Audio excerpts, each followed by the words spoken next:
Welcome to the Deep Dive. We're here to help you get up to speed fast. Today, we're jumping into the latest from Databricks, the September 2025 platform updates. We've got the release notes, we've got an expert perspective, and our goal is simple: understand the key changes and what they actually mean for you. Yeah, it's definitely an exciting batch of updates. We're seeing real movement across the board, data, AI, developer tools. A lot of this is about making tricky stuff easier and, frankly, opening doors to things you couldn't easily do before. Okay, let's unpack this. Geospatial data. That's always been a bit of a headache, right? Specialized tools, lots of data prep. I saw notes on new geography and geometry types built right in. What does that really change for someone dealing with, say, logistics or mapping customer locations? Right, it's a pretty big shift. Before, you often had to pull data out, use external libraries, push it back in. Tedious. And now with these native types and functions like point, you can work with location data directly inside Databricks. Think about joining shop locations to delivery zones or calculating distances between warehouses. It's suddenly much more straightforward. And you mentioned logistics. You can even use things like recursive CTEs, Right. basically ways to do complex iterative calculations for finding optimal delivery routes, all natively. It really streamlines spatial analysis. Okay, so mapping the where gets easier. What about the how fast? That's always the next question. I saw something, frankly, quite surprising. A new real-time mode in Spark Structured Streaming, with latency down to just 5 milliseconds. Uh-huh. 5 milliseconds. It's seriously low latency. And then there's the AI side too. Databricks Assistant getting smarter, something called Agent Bricks. How do these speed and AI advances tie together? Well, that super low latency streaming changes the game for real-time applications. Imagine feeding data straight into transactional databases almost instantly. That's real-time fraud checks, live inventory updates, insights happening now, not minutes later.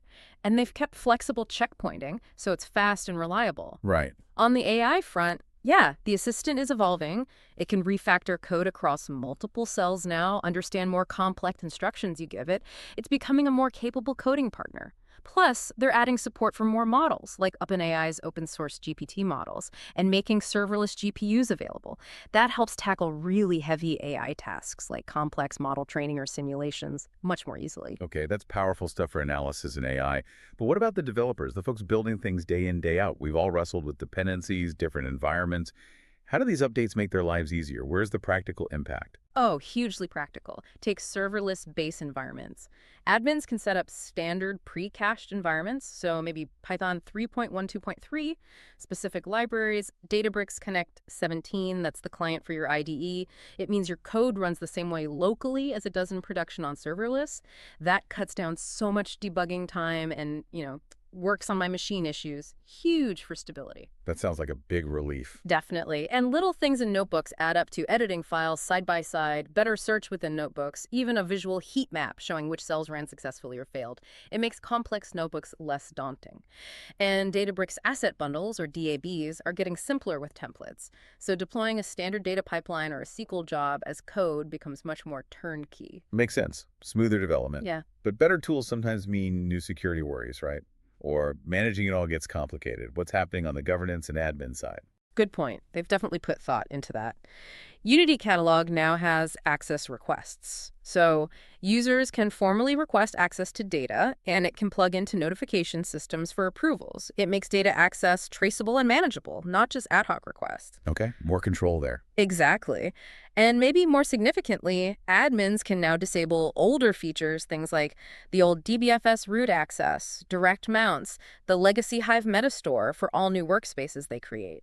It sort of nudges everyone towards using Unity Catalog best practices from the start. It promotes a cleaner, more secure setup by default. So it's pushing towards a more modern standard automatically. Pretty much, yeah. A more secure and simplified standard. Okay, so wrapping up this deep dive, Yeah. we've touched on quite a bit. New ways to handle geospatial data, incredible speed for real-time AI, plus much more stable tools for developers and stronger governance controls.